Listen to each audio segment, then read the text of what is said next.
está começando a quarta temporada de O Gestor, o seu podcast quando o assunto é gestão prática.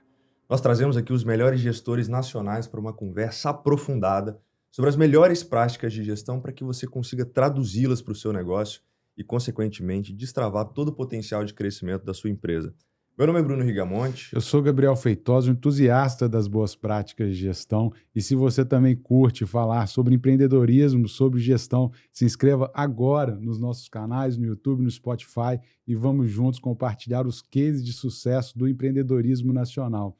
E para começar essa jornada, essa quarta temporada, Brunão, de forma assim excelente, exemplar, a gente tem o nosso convidado, Maeli Coelho, ele que é um empresário que tem feito vários investimentos aqui no estado.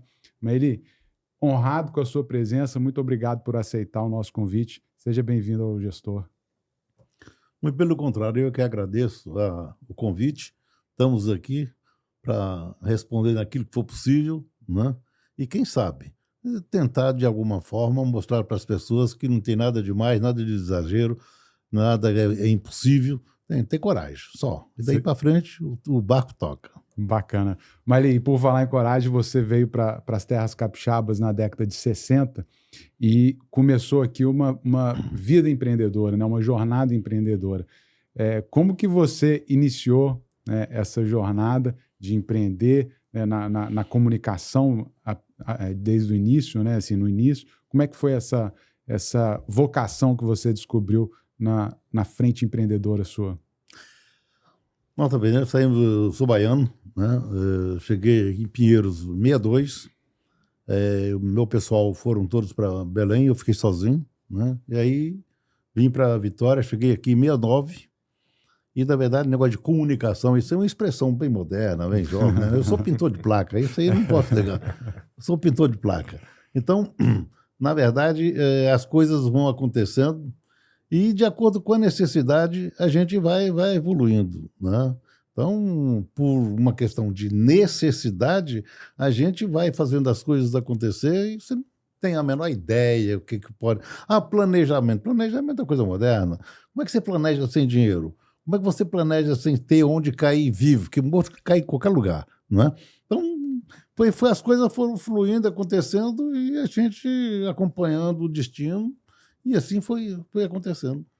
Então, a Maeli Media Out of Home começou com as placas, com as faixas, foi a forma que você iniciou essa jornada? Aí, tudo em inglês, olha isso. Não. Fazedor de placa, rapaz.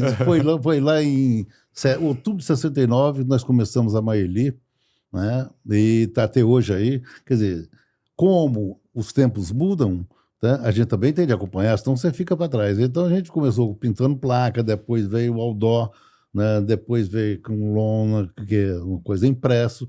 Hoje é LED, né? E a gente nunca deixou de acompanhar a evolução. Uhum. A gente foi um dos primeiros aqui a ter um fax. Imagina você, fax.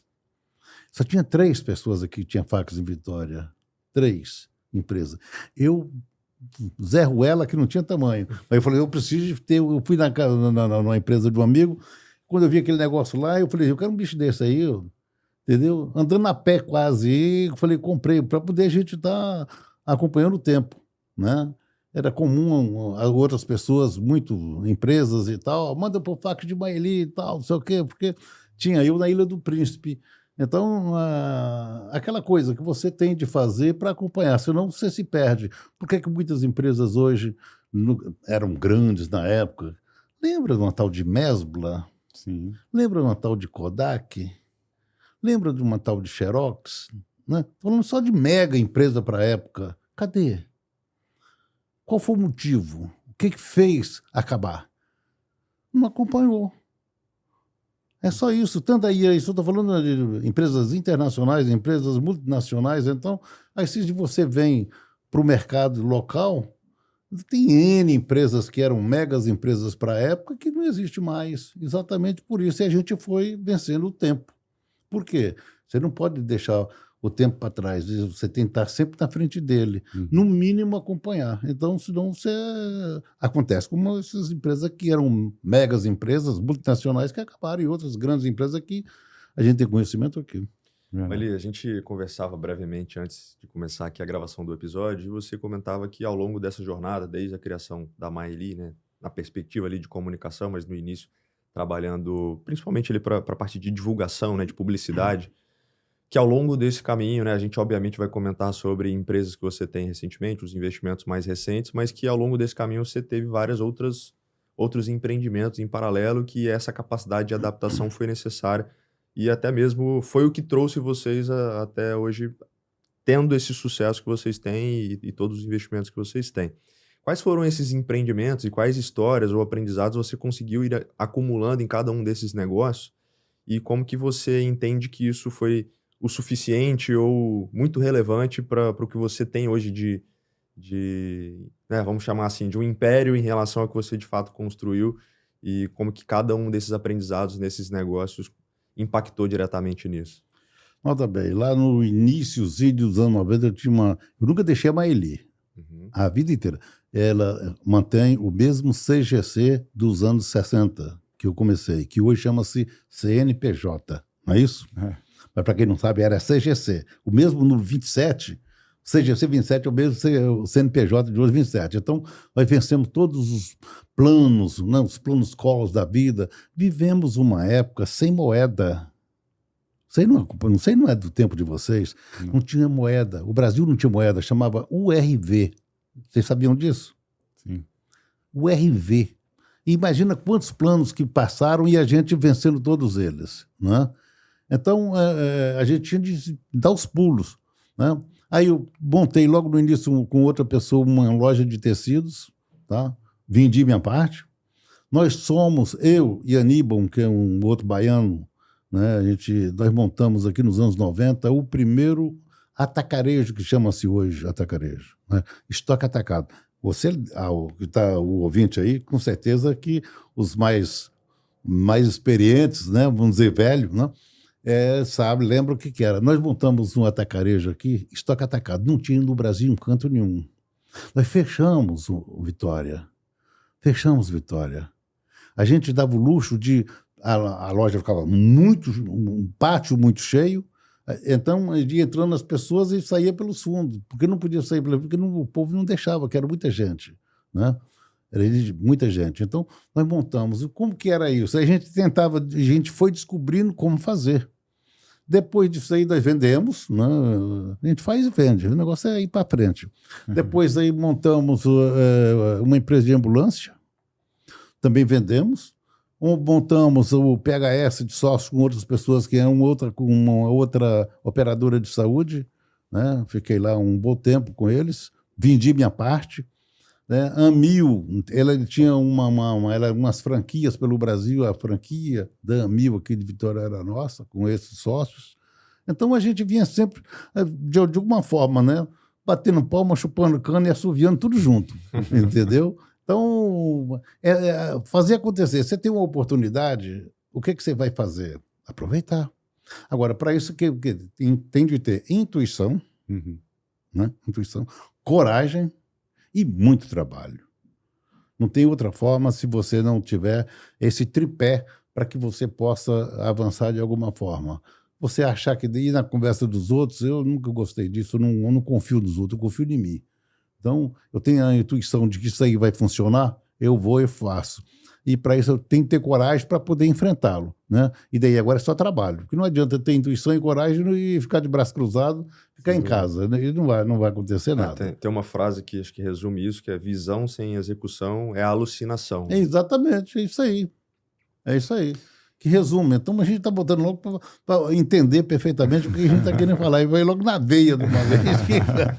Tem um aspecto que é interessante dessa sua jornada também, que é justamente o desapego, vamos dizer assim, a criatura ali, né? De você ter algum negócio, criar algum negócio, entender que é a oportunidade também de vendê-lo, né? E realizar, né? Ao longo dessa sua jornada, pelo que você descreveu, você teve a oportunidade de vender e de realizar esses negócios, né? Claro. Como que você mantém esse olhar, Maeli, tanto aberto para as oportunidades, quanto de iniciar novos negócios, como também de realizar esses negócios, né? Porque muitas vezes o realizar é difícil, né? Às vezes a pessoa fica ali apegada à sua empresa, ao que criou, mas é uma oportunidade de você ter novos caminhos e ter novos empreendimentos a partir da realização Ou até desses mesmo a negócios. compreensão de qual é o momento certo, né? Quando que eu sei que é o momento de realizar um negócio e partir para o próximo, né? Um pouco disso. Mas isso é você acreditar. Se você fez, iniciou, está indo bem, então você provou a si próprio que é possível, né? Agora, qual é a perspectiva de crescimento daquilo ali? Então, quem vai fazer é você. Só que, às vezes, aparece uma grana legal que você já está de olho em uma outra coisa, aquilo ali deixou de ser interessante. Passa aquilo para frente, bota uma grana no bolso e vai para o outro, vai fazendo, vai realizando, porque a gente nunca consegue ficar com uma coisa. A única coisa que eu fico com só a minha mulher e a Maeli, que leva o meu nome e está até hoje, né? Mas para tudo tem o seu valor. Você está entendendo? E não pensa que a gente fica preso naquilo ali e bota o dinheiro no bolso e vai dormir. Deus me livre de um dia, se necessário, eu levantar de manhã, debruçar na janela sem saber se eu vou para lá ou para cá. Perfeito. Aí pronto, aí não dá. Queria perguntar nessa jornada quais, se houveram, né, situações, naturalmente, devem ter ocorrido, né, de insucesso, né, de negócios que iniciaram e que você falou, cara, eu coloquei dinheiro aqui, beleza, vamos realizar o prejuízo e vamos para a próxima, porque não deu certo, né? Volta que não deu certo, né? Tiveram negócios também nessa jornada sua que foram aprendizados aprendizados pelo fracasso do negócio? Houve. Tá? Agora, mais recentemente, porque um dos principais, eu acreditei num projeto de uma pessoa que me apresentou, eu gostei do projeto, gastei de alguns milhões até, tá? Não estou arrependido, porque não deu certo. Uhum. Mas não fui eu, ele mostrou o projeto, eu acreditei no projeto que ele mostrou, uma coisa desenhada, bem planejada e tal, e ele tocou. Com certeza que se eu tivesse com a mão na massa, eu não teria perdido tanto. Mas eu confiei, e não tem arrependimento nenhum, ele tocou, e depois, quando chegou lá pelas tantas, só eu que estava fazendo, eu que financiava, né? Ele falou assim, mas ele, infelizmente não vai dar certo. Eu falei, seu danado, só agora você vai falar depois que já foram tanto dinheiro e tal, tá? Ele falou, não vai. E agora eu acabei de crer que é impossível. Eu falei, bom, tchau e benção, acabou. Foi feito os equipamentos aí nem sei onde andam mais, né? E foi uma grana legal, uma volta aí de uns 8 bilhões. Não foi pouca coisa. Olha, dentro dessa perspectiva, né, até pegando o gancho que você falou muito sobre intuição, né, de acreditar na sua intuição e executar, né, trabalhar em relação àquilo, ter coragem para executar, tem um ditado também que diz que o olho do dono é que engorda o gado. É que engorda né? o gado, é. Mas como é que a gente consegue ter esse equilíbrio entre ficar ali realmente com a mão na massa, de ser bem Caxias ali em relação à execução do trabalho, mas também de ter escala, né? De trazer pessoas que vão ter a capacidade de execução e conseguir delegar para essas pessoas. Como é que você pesa isso e como que você até mesmo encontra essas pessoas e entende que há um processo já bem definido de conseguir encontrar essas pessoas? Nota bem, você, na hora de você captar fazer essa entrevista, ver as pessoas, antes, quando você não dá, porque não dá para você fazer tudo sozinho. A gente tem uma série de outros segmentos, né? Mas quando eu vou para fazer um investimento, a primeira coisa, quem eu chamaria para fazer isso aqui? Quem eu chamaria para tocar isso aqui? Eu não primeiro compro para depois fazer. Só a única coisa que eu comprei para depois fazer foi a Medicine. O resto que era sócio, eu comprei de sócio.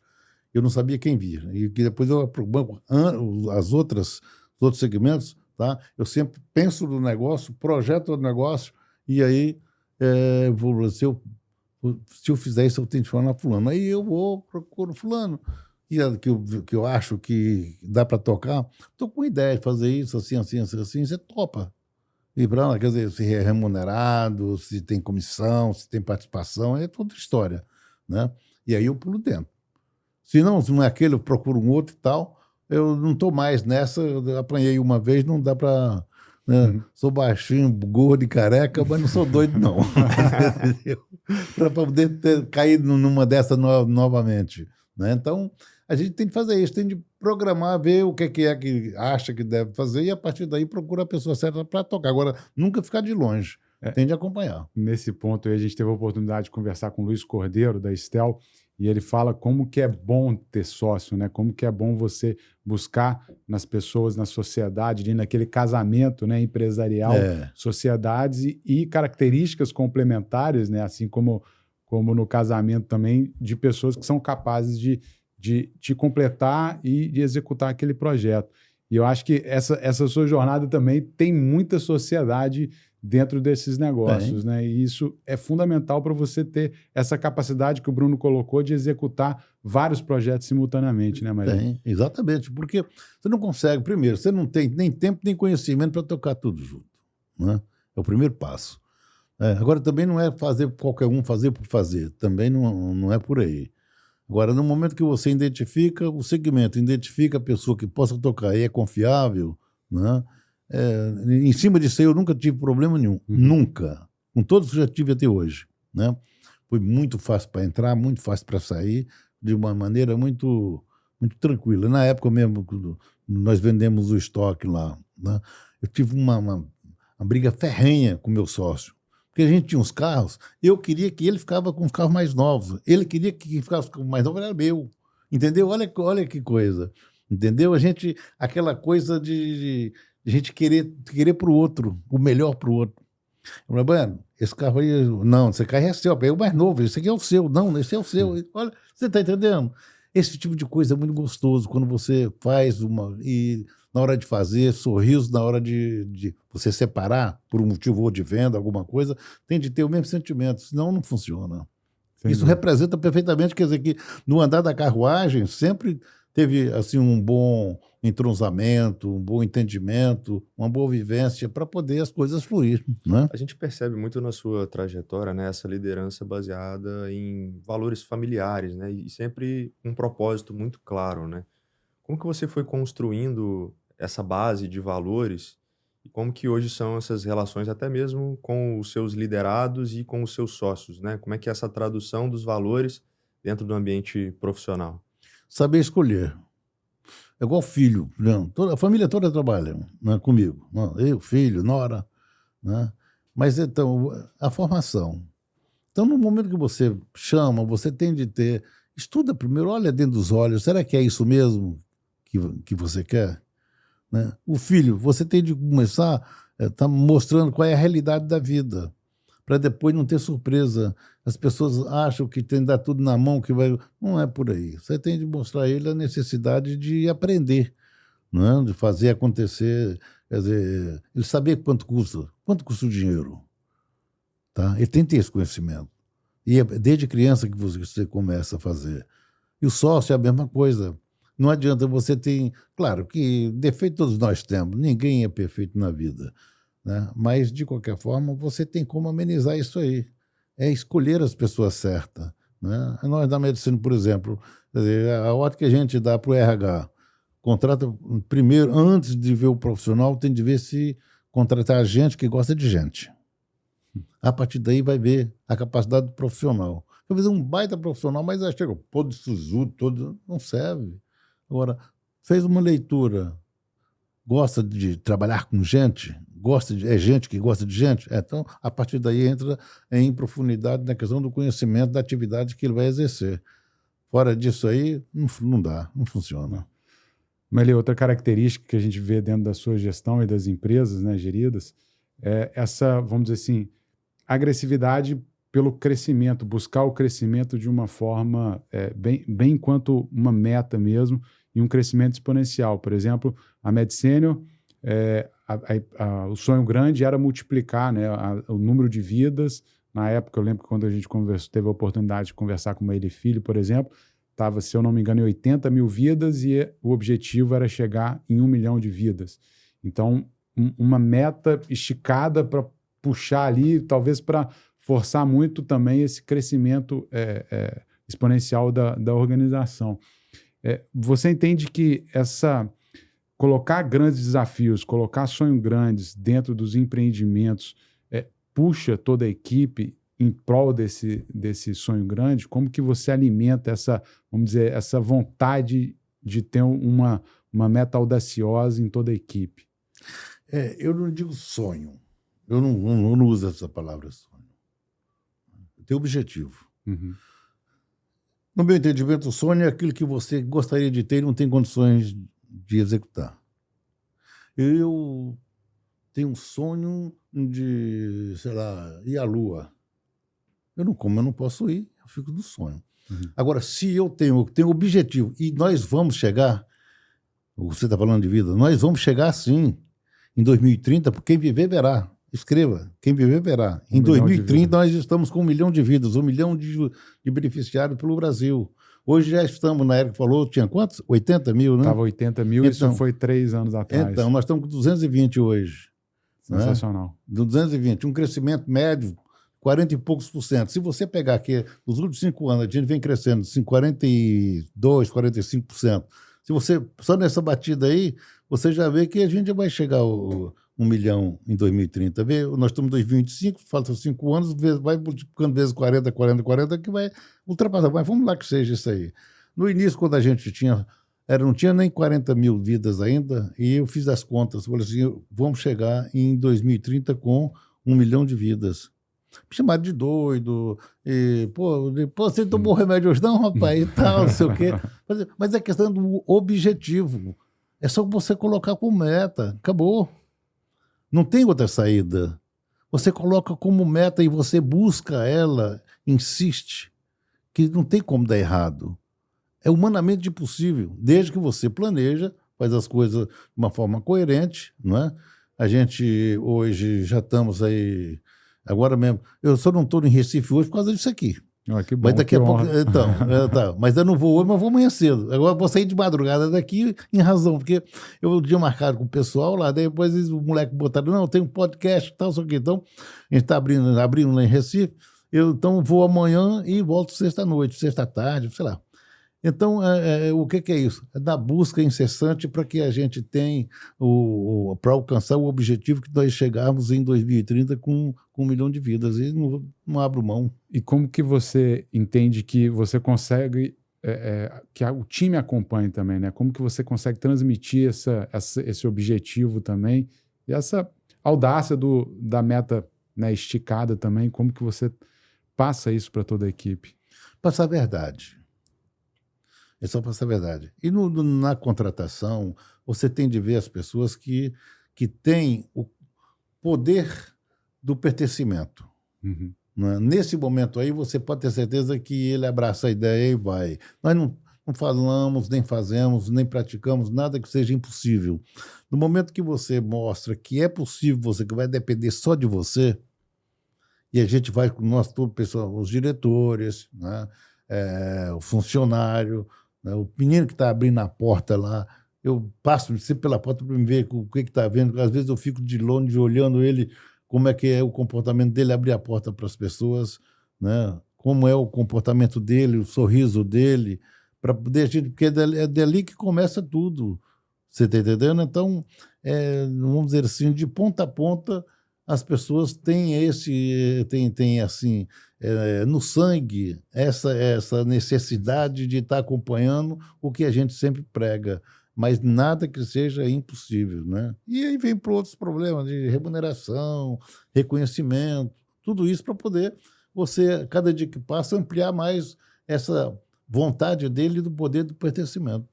Ali, eu queria dar um passo atrás, né? A gente já está falando da Medicine, a gente falou da Maili, da parte de comunicação, né? De out of home. E a gente falou sobre alguns negócios, mas em algum momento vocês de fato decidiram ali iniciar, né, entrar no mercado de saúde com a Medicine especificamente.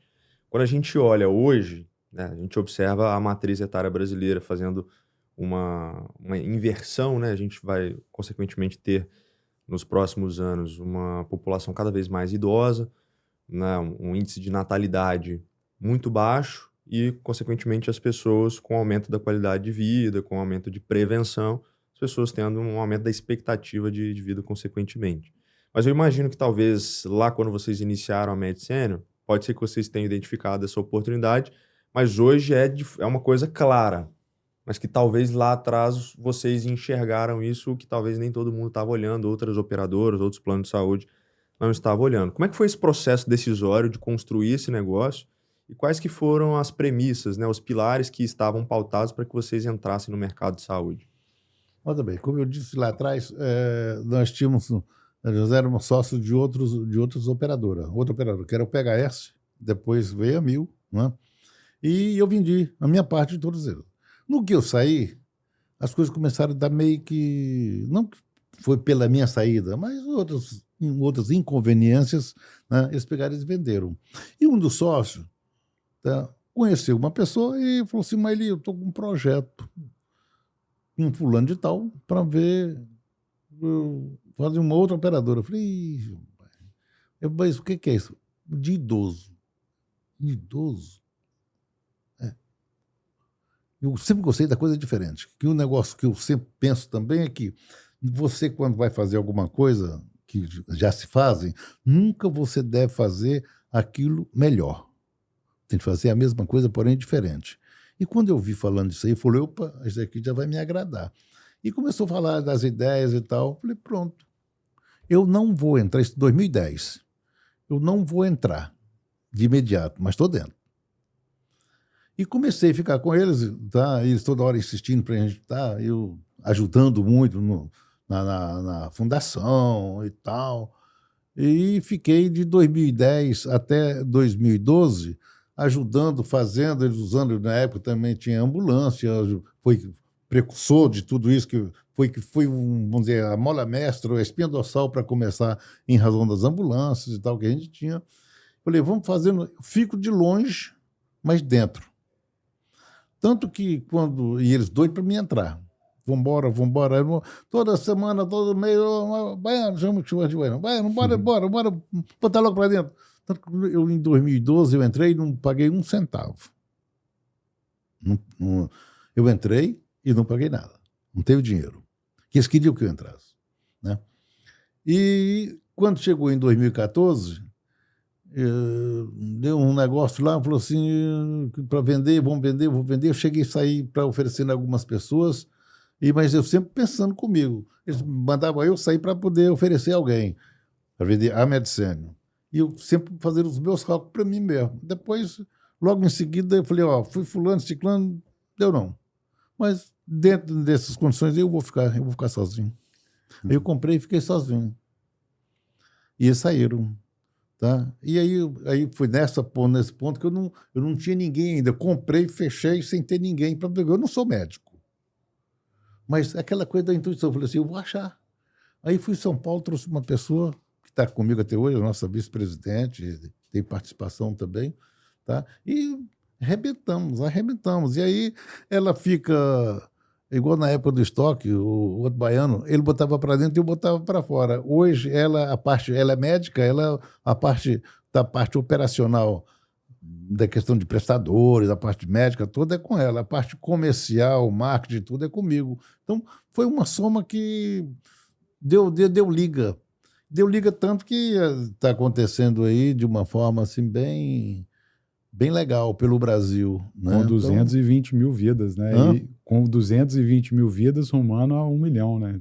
Com certeza. Rumo a 1 milhão, 220. Um sucesso e um crescimento que dá muito orgulho, inclusive, de ver uma empresa capixaba com esse foco, né, Maria? E a gente vê... É que não dá para poder falar sobre as inovações que a gente tem da medicina. A gente está com uns projetos muito avançados aí com o Ministério da Saúde, que a gente vai inovar a saúde de um modo geral, começar pela faixa etária, né? Mas vai estender a todo. Tem uma série de outras inovações que a gente está aí já quase na hora de lançar. Né? É uma coisa bem palpável. Né? E fora isso aí, vem o outro lado. Se vocês forem lá na sala de situação da Inesc, que é quem regula a saúde suplementar no Brasil, né?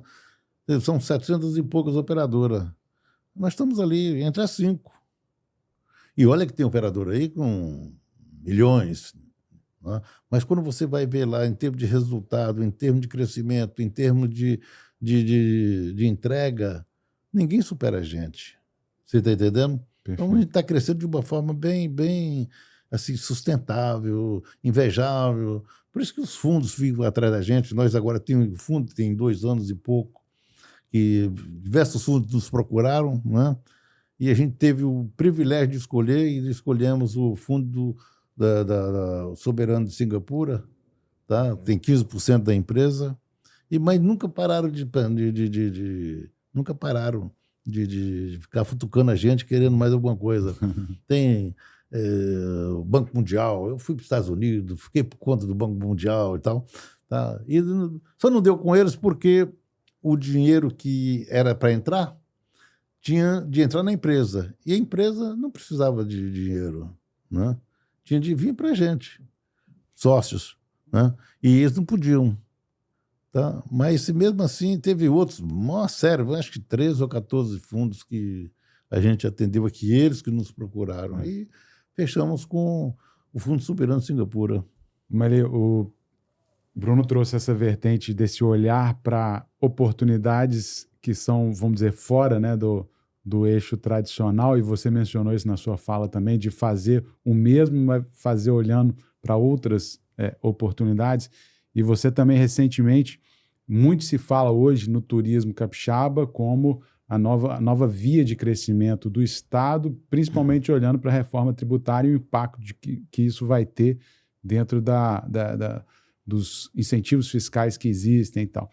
E você também teve um olhar um tanto quanto distinto, né, de investir, focar ali na região de Guarapari, né, criar, né, o Parque dos Dinossauros, por exemplo, a Terra dos Dinos, né, investir em projetos ali que vão de fato colocar, ao meu ver, Guarapari ali como a princesinha do turismo capixaba, e isso também um olhar de...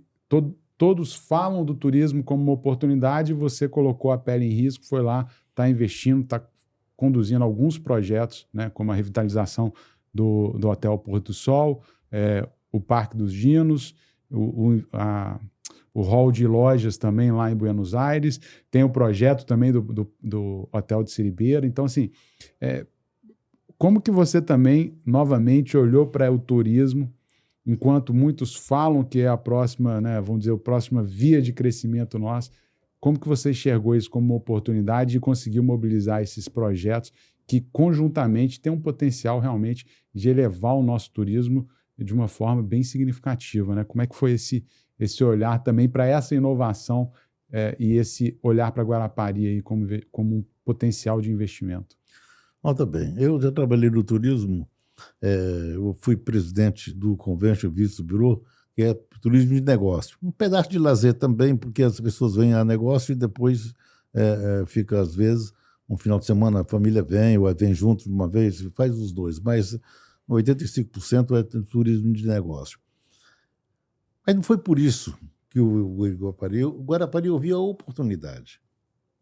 A gente, quando veio, eu precisava de ter alguma coisa, eu não sei ficar tocando alguma coisa só, né? Igual ele tem a propriedade há 20 e poucos anos na Bahia, um negócio de gado, esse negócio. Aí eu falei, vou comprar mais terra. Eu falei, não vou não. Eu vou fazer por aqui, começando, aí veio o estalo, tá? E fui ver mais em profundidade Guarapari. E aí veio o Siribeira, que é uma área super nobre, fantástica. Uma península ali. Lindíssima. Aí você fala assim, por que o Siribeira? Eu fiquei imaginando, porque, querendo ou não, a qualquer momento vai sair negócio de cassinos. Uhum. O Espírito Santo tem direito de um. Agora te falaram que possivelmente sai dois, mas desde o primeiro projeto é de um. Não vai fazer um cassino dentro da cidade. E eu vi Siribeira com a cara de cassino. Eu falei, vou comprar, aí eu peguei, trouxe, como fica numa península, eu falei, eu não posso fazer um caixote na frente, que eles vão brigar comigo. Trouxe o Javier, que é um arquiteto mexicano, mas que todos os projetos dele, Emirados Árabes, Dubai, América do Norte, Estados Unidos, Europa e tal, mas o foco dele é aquilo lá. Eu trouxe ele aí, ficou lá em casa e eu falei assim, tô com isso aqui, preciso fazer, e contei a história, o que era. Eu imagino ver o que é possível, mas fazer um negócio aí diferente. Acho que vocês viram aí, não é? O projeto, sim, belíssimo. Ele desenvolveu lá uma torre, um hotel, uma torre residencial. Se vai acontecer, eles deixarem fazer, é aquilo aí que vai sair, né? Mas, de qualquer forma, a gente tem que fazer alguma coisa que venha agregar. E ficou um projeto bonito, né? E Sem o dúvida. danado, ele ia para lá de manhã cedinho, o sol nascendo, ia meio-dia, ia de tarde, ia à noite, tudo ele ficava fotografando e vendo o que era. Uma pessoa muito simples, mas com um potencial muito grande. Então, a gente viu aquilo lá. Aí veio, por gravidade, o pôr do sol. Que já está em reforma, né? Que já, Tá- né, agora em dezembro termina a obra. E lá, o pôr do sol, já foi um hotel de muito glamour, né? Vinícius de Moraes, Tom Jobim, esse pessoal todo, todo mundo, Faustão, esse pessoal todo global, vinha para lá há muito tempo. Inclusive, na época, né? Não sei se vocês sabem, até vou contar uma que foi dentro do pôr do sol, Dias Gomes fazendo aquela novela Bem Amado. Aí, ele lá no pôr do sol, ele via muito pôr do sol, na época. E lá que foi descobrir que um amigo nosso, morreu agora, o Manuel Duarte, falou, Dias, tem uma história aqui que cabe dentro dessa novela que você está escrevendo. O que é? Nós temos um cemitério aqui de Guarapari, que na época, lá nos primórdios, tá, o primeiro prefeito, a primeira obra dele foi fazer o cemitério, mas nunca porque inaugurava, porque não morria ninguém. Aí ele foi lá em Anchieta, morreu um cara lá, ele roubou o defunto e trouxe para enterrar aqui, para inaugurar. E ele falou, bem, conta a história melhor. Então, aquela história do Bem Amado, onde roubaram, foi a história de Guarapari, dentro Olha, do pôr do bacana. sol. Cara, Né? Então, teve muita história no negócio. E foi aí que eu comprei. E agora nós estamos transformando. Vai ficar assim, se não tem essa classificação, mas se tivesse, seria um 5 estrelas. Né? Está ficando um negócio muito legal. Lá em cima, Buenos Aires. Que é outra região Onde é que belíssima você também. tem praia e montanha a 20 minutos? Cara, Uma diferença de 4 graus, média de 4 graus entre mar e praia, entre serra e praia, montanhas e praia. aquela pedra belíssima, né? Tem uma pedra lindíssima que ninguém fala. Tem a pedra azul, que eu acho que é um negócio legal, mas ali a pedra do elefante, Pô, passa lá e olha, você vê o elefante. Verdade, é Ele muito faz, bonito. só falta levantar a tromba, tá entendendo? De tão perfeito que é, mas não tem, ninguém divulga, ninguém faz nada. Então eu acho que ali a gente está fazendo, nós estamos levando o parque para lá. É igual a história do parque. Eu fiquei sabendo desse parque lá em Miguel Pereira. Aham. Eu fui lá para conhecer como é que era. Quando cheguei lá, 2 dias depois, eu comprei 50% que está lá, trouxe ele para cá e estamos fazendo de Campo Jordão e estamos indo para o Nordeste também. Bacana. Entendeu? Botando parque dele, botando dinossauro por aí afora. Então, o que acontece? Porque a coisa flui, vem por gravidade, e você acredita e a coisa é real, não tem como você fugir, né? Igual a gente está falando do Porto Vitória, o time de futebol, que ontem ganhamos de 1-0. Tá, Parabéns, toda a torcida. entendeu? Eu gosto de futebol. Nos anos 70, por exemplo, a desportiva, que, nossa senhora, era Série A, empatando com o Flamengo dentro do Maracanã, ganhando o Santos, Vila Belmiro. Botafogo vinha aqui dando um cacete baiano no Botafogo. Então, e acabou. Acabou Rio Branco, acabou o desportivo, acabou todo mundo. Eu falei, eu vou tentar resgatar essa coisa do futebol. Estamos fazendo agora já ali na Serra, do lado do terminal que vai para Jacaraípe, em Carapina, nós compramos uma área, a máquina está lá trabalhando. Nós compramos 140 e poucos mil metros lá e estamos fazendo já o centro de treinamento. Vai fazer. Entendeu? Bacana. Fazendo. Então, é fazer acontecer. Não dá para você ficar parado. Né? Agora, não é fazer por fazer também. Não pensa que tem nada de graça. Não tem almoço de graça aqui, não. Entendeu? É visando receita. A gente junta o útil ao agradável. Tanto você ajudar a construir, como também você ter uma... É tanto empreendimento que a gente tem que fazer algumas pausas, né? A questão do Porto Vitória, só para também não passar batido, de certa forma, é o sucesso do modelo de gestão privada no futebol, né? As duas equipes são SAFs, né? Vamos colocar assim, né? E mostrando que o modelo realmente gera retorno, inclusive futebolístico, né? Retorno financeiro, econômico e para o futebol. Então, estou na torcida pelo Porto Vitória, apesar de ter tirado o nosso Vitória, mas tô na torcida. Faz parte, rapaz. Alguém tem que perder, né? E alguém tem que ganhar, pô. E outro ponto que eu acho que, assim, muito acertado também, a ideia do Parque do Dino, né? Eu estive com a família em Foz do Iguaçu, tem 2 meninos pequenos, e, cara, a gente foi nas Cataratas, foi em Parque da Mônica, foi em Parque de Museu de Cera e tal, mas o que o menino fala da viagem e fala sempre que o meu filho tem 5 anos e fala que sempre, qual foi o lugar que você mais gostou? Ele fala, foi o Parque dos Dinossauros lá de Foz do Iguaçu. Então, assim, mexe muito também, né? Eu acho que vai marcar muito e naturalmente você vai ter muitas famílias indo lá conhecer e tal, então isso vai, sem dúvida, aí trazer esse, vamos dizer, no imaginário infantil, né? Nesse universo aí das crianças aí também vai ser muito interessante esse projeto, torcendo, né, pelo sucesso e para que dezembro, né? Dezembro? Se Deus quiser, até dezembro. A gente esteja lá visitando vocês lá. E tem uma mania, o pessoal fica perguntando, o avô, o pai, esconde atrás da criança, vai lá, quem está querendo é ele. E agora... Entendeu? A gente falou porque lá em Miguel Pereira, não, lá dá uma média de 1.000 e poucas pessoas diárias, né, para ver isso aí. E fica distante do Rio de Janeiro, não é tão perto de Guarapari como aqui, né? E a gente vê os olhos dos pais, dos avós, na hora de apresentar aquilo, que chega perto e faz umas palhaçadas danadas. O dinossauro tem uns mecânicos que tem como você manusear eles, né? Se vai um adulto, ele dá cabeçada, dá coisa, dá tudo. Se uma criança, ele baixa a cabeça e fica... Entendeu como é que é? Então, e isso aí é o que a criança gosta, mas não é só a criança, não. O adulto também tem uma criança dentro de si que vai para lá para poder aprender, gostar e, sei lá, de alguma forma, matar um desejo que tinha, que traz desde criança, né? Sem dúvida. E ainda tem o shopping temático também em Buenos Aires também, que você está construindo, né? Então, estamos lá fazendo. A gente, para poder... Isso lá foi o prefeito anterior, ele pediu tanto... Nós somos em 3 lá. Aí não tem, vamos dizer assim, questão de receita. Ele, conversando com a gente, viu se a gente não tinha como operar para poder ajudar, puxar o desenvolvimento. E esse puxar aí, ele achava que tinha que fazer um mall. E aí nós concordamos e estamos fazendo para poder fazer as coisas acontecer, porque lá a gente sabe que muito em breve, aí, sei lá, no máximo aí uns 5 anos, tá? Vai estar totalmente diferente. Porque tem muitas pousadas sendo construídas, outros projetos de loteamento, assim, megas projetos, né?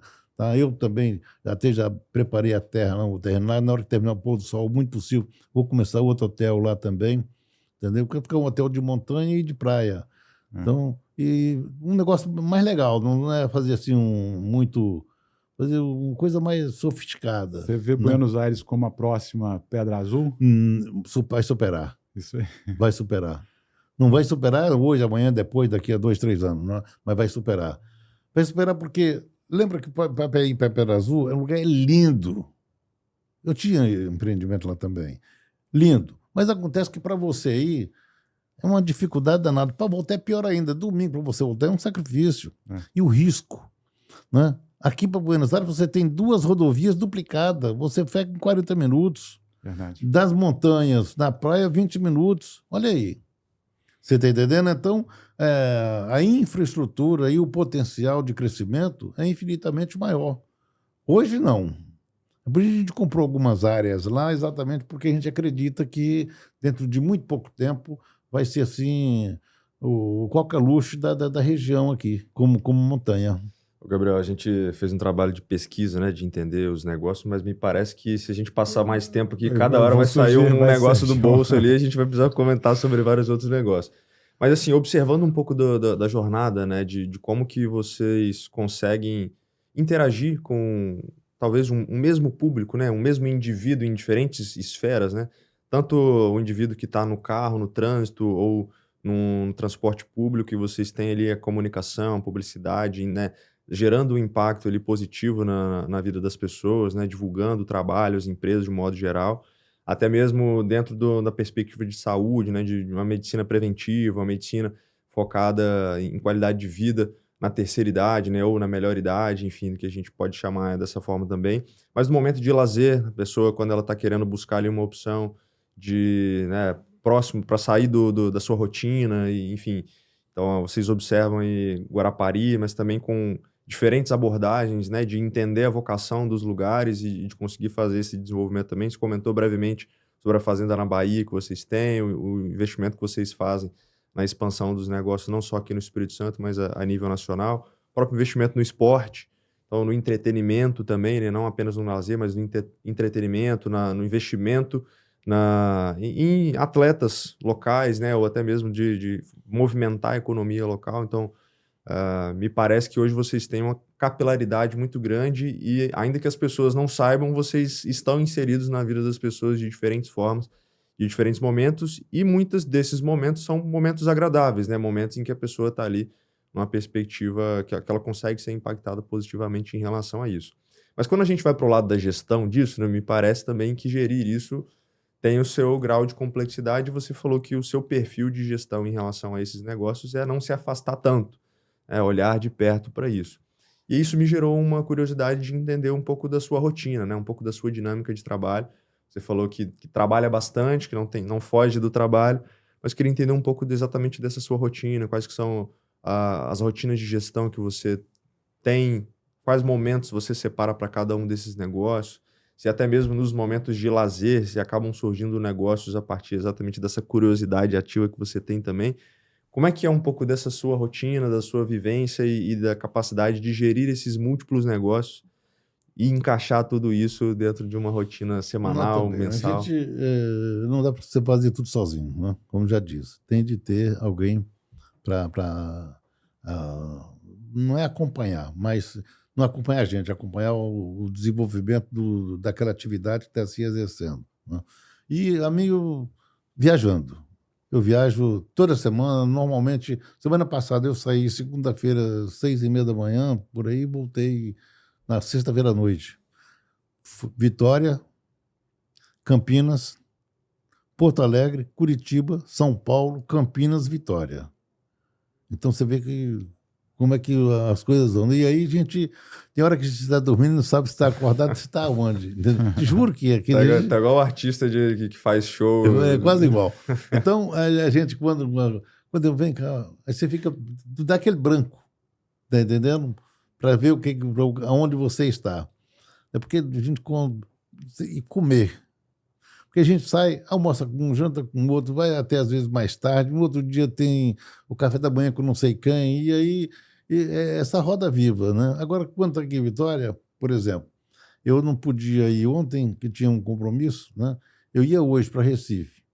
Aí tinha um tal do podcast que tinha de ir fazer. Então vou amanhã muito cedo para dar tempo de fazer e volto na sexta-noite.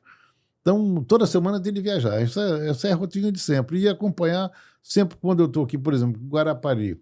Eu sempre tiro sábado, domingo, para dar uma olhada no que está acontecendo, como é que é.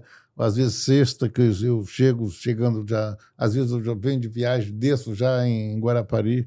Né? Na sexta-feira, por exemplo, dias atrás, eu já disse lá, eu queria ver lá pegar o pessoal, o engenheiro, o arquiteto que estava lá no pôr do sol, para ver a obra, como é que está desenvolvendo, assim, está assado. E as outras obras também, no sábado. Então, a gente tem de estar fazendo isso tudo. Na fazenda tem um amigo, funcionário nosso lá, um gerente, que já está lá há uns 20 e poucos anos, a gente sabe perfeitamente como faz.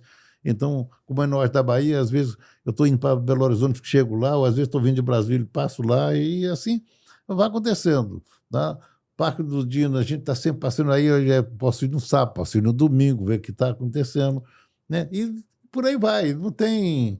Você não pode assim, eu vou fazer isso, nada desenhado, né? Você tem que programar, mas não pode fazer nada que você vai fazer assim, dia e hora estou em tal lugar, dia e hora estou fazendo isso, dia e hora estou fazendo aquilo. Não dá porque muda. Hoje, uma hora dessa agora aqui, 4 horas da tarde, 5 horas, eu tinha que estar lá em Recife, eu tinha marcado. Depois aí eu desmarquei, marquei para amanhã 11 horas. Amanhã 11 horas eu tenho, se Deus quiser, estar lá, para poder ver. Aí eu fico das 11, vai até a noite e tal, na sexta-feira, depois do almoço eu volto. Isso você atribui a esse papel seu também de ser institucional, comercial, de abrir portas para expansão? Você acredita que está muito mais ligado a isso ou aos negócios que demandam mesmo a sua presença de uma perspectiva geral? Eu não sei te responder, eu sei fazer o que gosta. Quem faz o que gosta não trabalha. Né? Então. Boa. Ô, Maí, primeiro, assim, obrigado por ter, né, nos prestigiado aqui. O pessoal de Recife que perdeu, que os compromissos foram rearranjados, a gente pede desculpa aí por isso, mas obrigado por nos receber, por estar aqui presente. A nossa ideia é trazer com simplicidade, como você traz as práticas de gestão, o que é empreender, né? Então, acho que a gente começa essa temporada, que nós estamos muito animados, assim, com chave de ouro. Obrigado pela presença. Eu queria te pedir para deixar uma última mensagem aí para quem principalmente nos escuta e quer empreender, dos seus aprendizados, né? De como empreender na vida e buscar ter sucesso, né, no que quer fazer. Então, te pedir uma última mensagem aí para todos os nossos ouvintes. Não tem que nada de exagero, né? Mas eu já disse no início, é a coragem, é a intuição e o trabalho. Você não consegue vencer uma guerra sem luta, não é? Então, aquilo que você tem, tira da cabeça essa coisa de sonho, coloca como objetivo. Sonho é aquilo que é impossível de você conseguir. Agora, aquilo que você imagina que é possível, coloca como objetivo. Não precisa dar tempo, vai ser semana que vem, um mês que vem, um ano que vem. Não, bota como objetivo que vem por gravidade. Necessariamente, se você forçar, pode vir que venha de uma forma errada. Então, coloca-se como objetivo fazer que não tem nada para dar errado. E o tempo é que vai determinar quando é que tem de acontecer. Mas que se você fizer, com certeza que vai acontecer. E no mais, agradecer a vocês aí a atenção. E foi um prazer muito grande vir contar essa bobaiada toda aqui com vocês e dizer que não tem nada de segredo para acontecer, só depende de você, mais ninguém. Ali, novamente, muito obrigado. Para a gente uma honra enorme, né, de ser, de fato, prestigiado. E eu tenho certeza que quem está nos escutando, está nos ouvindo, vai conseguir extrair muitos insights, né, tanto para quem empreende, para quem eventualmente é um gestor, um executivo em algum negócio, com certeza, tendo essa mentalidade, essa capacidade de execução, de ter coragem, intuição e de trabalhar muito, vai conseguir construir os resultados a partir de objetivos claros, assim como você fez. Então, novamente, muito obrigado. E você que chegou até aqui, se você ainda não é inscrito no nosso canal, eu queria te convidar para fazer isso agora. E se você acredita que esse episódio pode fazer a diferença na vida de alguém, compartilha com essa pessoa também e ativa as notificações aqui para receber todos os próximos episódios. A gente tem trabalhado arduamente para trazer cada vez mais empreendedores, gestores, empresários que têm histórias de sucesso e que a gente possa replicar isso para você. Esse ano a gente está aí em uma parceria muito forte com o Grupo Sim. Então, certamente a gente vai conseguir potencializar essa mensagem cada vez para mais pessoas. Espero que você tenha gostado. A gente vai ficando por aqui. Um abraço, valeu e até a próxima.